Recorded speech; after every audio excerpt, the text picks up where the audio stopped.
Doctor Baba Saheb Ambedkar open university.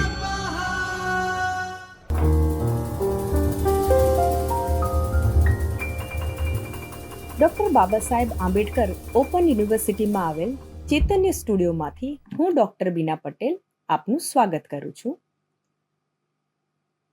આજે આપણે દ્વિતીય વર્ષ બીકોમ વિષય સમગ્રલક્ષી અર્થશાસ્ત્ર યુનિટ નંબર 14 વ્યાજનો આધુનિક સિદ્ધાંતની ચર્ચા કરીશું.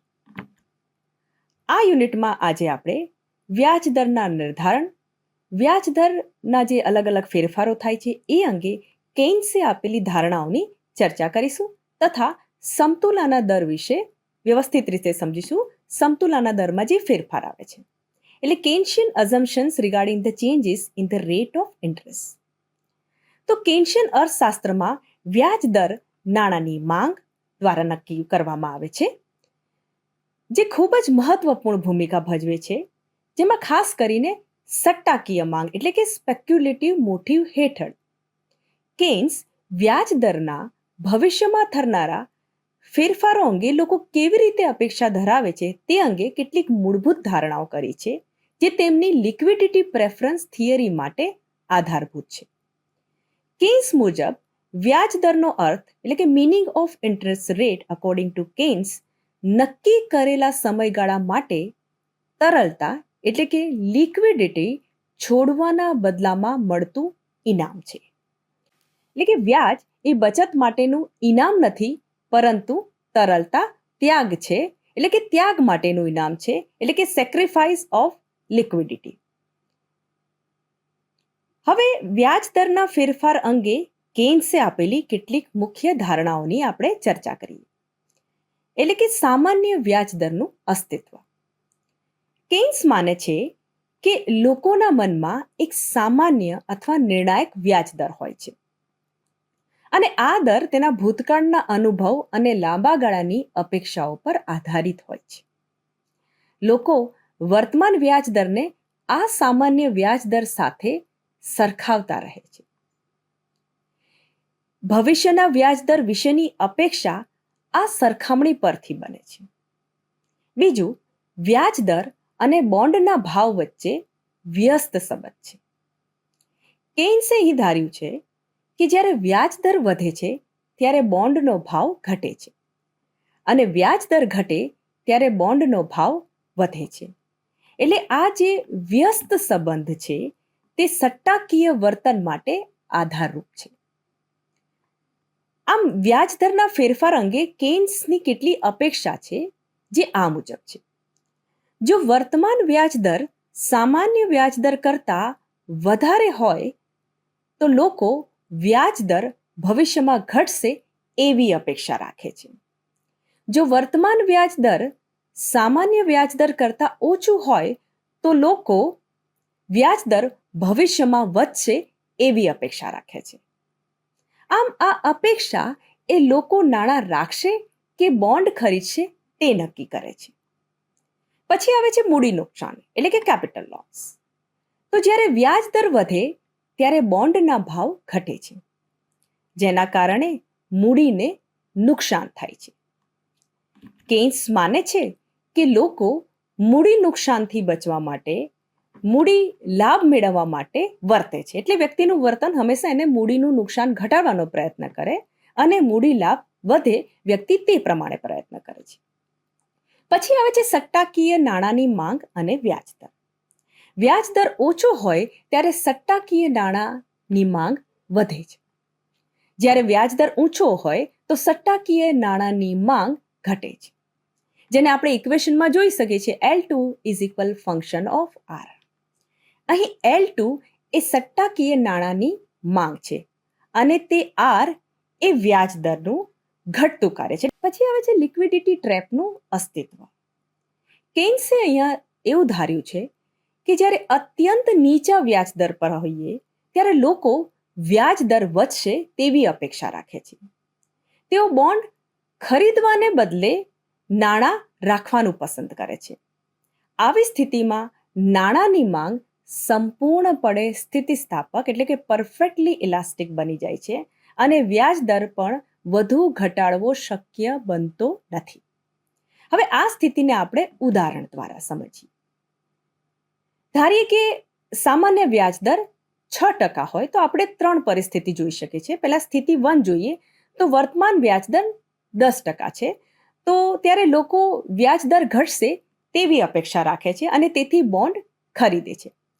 જ્યારે સ્થિતિ 2 આપણે જોઈએ તો વર્તમાન વ્યાજ દર 2 છે, તો લોકો અહીં વ્યાજ દર વધશે તેવી અપેક્ષા રાખે છે, તેથી મૂડી નુકસાનથી બચવા લોકો નાણાં રાખવાનું પસંદ કરે છે.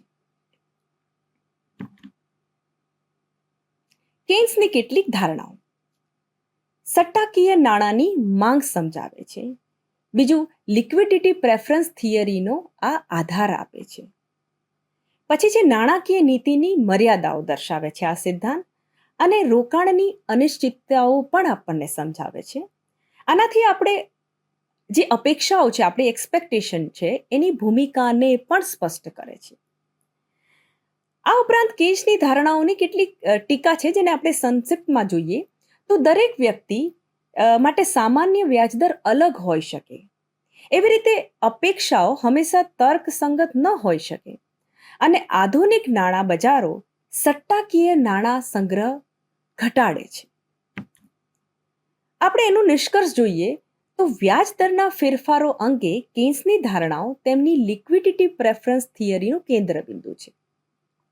અહીં અપેક્ષા, બોન્ડના ભાવ અને તરલતા પર ભાર મૂકી કેન્સે વ્યાજદર અને નાણાંની માંગનું વધુ વાસ્તવિક વિશ્લેષણ આપ્યું, ખાસ કરીને આર્થિક અનિશ્ચિતતા અને મંદી દરમિયાન.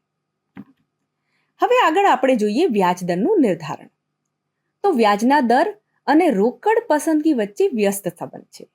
એટલે વ્યાજ દર વધતા રોકડ પસંદગીમાં ઘટાડો થાય છે અને વ્યાજ દર ઘટતા રોકડ પસંદગીમાં વધારો થાય છે, જેને આપણે આકૃતિ દ્વારા જોઈ શકીએ છીએ. OX ધરી પર નાણાંનો પુરવઠો છે, OY ધરી પર વ્યાજ દર્શાવેલ છે, જ્યારે નીચે ઉતરતી LL રેખા એ વ્યાજ દર દર્શાવે છે અને બજારમાં તે OX ધરીને સમાંતર સીધી રેખા મળે છે, જેમાં આપણને OM જેટલો અર્થતંત્રમાં નાણાંનો પુરવઠો છે, જે વ્યાજ દરને ધ્યાનમાં લીધા વગર જે તે દેશની મધ્યસ્થ બેંક દ્વારા પૂરો પાડવામાં આવે છે. હવે જો 6% વ્યાજનો દર L=M છે, એટલે કે રોકડ નાણાંની માંગ અને નાણાંનો પુરવઠો સરખો છે, જેને આપણે સમતુલાની સ્થિતિ તરીકે ઓળખીશું. હવે 8%નો વ્યાજદર બંને પ્રકારની નાણાંની માંગ કરતા RR જેટલો લોકો પાસે રોકડ પસંદગી રૂપે છે. અહીં સામાન્ય વ્યાજ દર કરતા 8% વ્યાજ દર વધુ હોવાથી લોકો ભવિષ્યમાં વ્યાજ દર ઘટશે તેવી અપેક્ષા રાખતા હોય છે. તેથી પોતાની પાસે રહેલ RR રોકડ પસંદગીથી જામીનગીરીની ખરીદી કરશે. જ્યાં સુધી સમતુલા દર સુધી નીચે ઘટે ત્યાં સુધી આ પ્રક્રિયા સતત ચાલુ રહેશે. હવે જો 4%નો વ્યાજ દર સામાન્ય સમતુલાના વ્યાજ દર કરતાં ઓછો છે, જે બંને પ્રકારના નાણાંની માંગ નાણાંનો પુરવઠો કરતા એટલે કે જે જેટલો વધારે છે. હવે ભવિષ્યમાં વ્યાજ દર વધવાની અપેક્ષા હોવાથી જામીનગીરીનું વેચાણ કરીને રોકાણમાં રૂપાંતરણ કરશે. તેથી જામીનગીરી પુરવઠામાં વધારો થશે, જે તેના ભાવમાં ઘટાડો કરશે અને પરિણામે વ્યાજ દરમાં વધારો થાય છે. સમતુલા દરમાં ફેરફાર સમજીએ હવે. કેન્સ પોતાના સિદ્ધાંતમાં નાણાંની માંગ અને નાણાંના પુરવઠા દ્વારા વ્યાજ દર નક્કી થાય છે. જ્યારે બંનેમાંથી કોઈ એક પરિબળમાં ફેરફાર થાય તો સમતુલા દરમાં ફેરફાર થાય, તે આપણે આ આકૃતિ દ્વારા સમજવાનો પ્રયત્ન કરીએ છીએ. બંને આકૃતિમાં OX ધરી પર નાણાંનો પુરવઠો અને OY ધરી પર વ્યાજનો દર દર્શાવવામાં આવેલ છે. એટલે LL અને L1 એ જુદી જુદી નાણાંની માંગ અને નાણાંના પુરવઠાથી વ્યાજ દરની સમતુલા દર્શાવતી રેખા છે. પ્રથમ આકૃતિમાં આપણે જોઈ શકીએ છીએ કે નાણાંના પુરવઠામાં વધારો થાય છે અને નાણાંની માંગને અહીં સ્થિર ધારવામાં આવે છે. એટલે આપણે જોઈ શકીએ છીએ કે ત્યારે નાણાંનો પુરવઠો એ OM છે, જે વધીને MM1 જેટલો થાય છે, જે દેશની મધ્યસ્થ બેંક એટલે કે જામીનગીરીની ખરીદી, અનામત પ્રમાણમાં ફેરફાર કે બેંક દરમાં ફેરફાર કરીને કરે છે. આપણે જાણીએ છીએ કે નાણાંનો પુરવઠો અને વ્યાજ દર વચ્ચે વ્યસ્ત સંબંધ છે, જે અનુસાર નાણાંના પુરવઠામાં વધારો થતાં વ્યાજ દર 8%થી ઘટીને 4% જેટલો થાય છે, જે હજી પણ જો નાણાંના પુરવઠામાં MM1 થી MM2 જેટલો વધારો થાય છે ત્યારે વ્યાજ દર પણ ઘટીને 4%થી 2% જેટલો થાય છે. હજી કેન્દ્રીય બેંક દ્વારા નાણાંના પુરવઠામાં M1 થી M2 તથા M2 થી લઈને M3 વધારો કરવામાં આવે છે, પરંતુ વ્યાજ દરમાં કોઈ ફેરફાર થતો નથી. કેન્સ આ સ્થિતિને તરલતા બંધન તરીકે ઓળખે છે. એટલે કે નાણાંના પુરવઠામાં વધારો થતો હોવા છતાં વ્યાજ દરમાં શા માટે ઘટાડો થતો નથી? કેન્સ જણાવે છે કે લોકો હવે એવી અપેક્ષા રાખે છે કે વ્યાજ દર આટલાથી વધારે ઘટશે નહીં, પરંતુ ભવિષ્યમાં વ્યાજ દરમાં વધારો થશે, તેથી લોકો રોકડ નાણાં જામીનગીરીમાં રોકાણ કરતા નથી, કારણ કે ભવિષ્યમાં વ્યાજ દર વધવાનો હોવાથી જામીનગીરીના ભાવોમાં ઘટાડો થાય છે. તેથી કેન્સ જણાવે છે કે અર્થતંત્રમાં આવી સ્થિતિમાં નાણાંના પુરવઠામાં ફેરફાર વ્યાજ દર પર કોઈ અસર થતી નથી, જે નાણાકીય નીતિની એક મર્યાદા જોવામાં આવે છે. હવે આ બાજુની બીજી આકૃતિમાં આપણે જોઈએ તો નાણાંનો પુરવઠો સ્થિર ધરીને માત્ર નાણાંની માંગમાં વધારો થાય છે. નાણાંના પુરવઠાને આપણે સ્થિર ધારીએ છીએ અને નાણાંની માંગમાં વધારો થાય તો વ્યાજ દરમાં પણ વધારો થાય છે.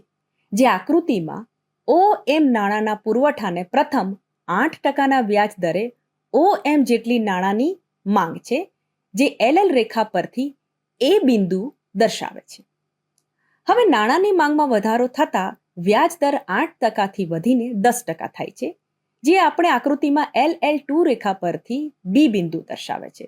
પરંતુ જો નાણાંના પુરવઠામાં અને નાણાંની માંગમાં એક સાથે પ્રમાણમાં વધારો થાય તો વ્યાજ દરમાં કોઈ ફેરફાર થતો નથી.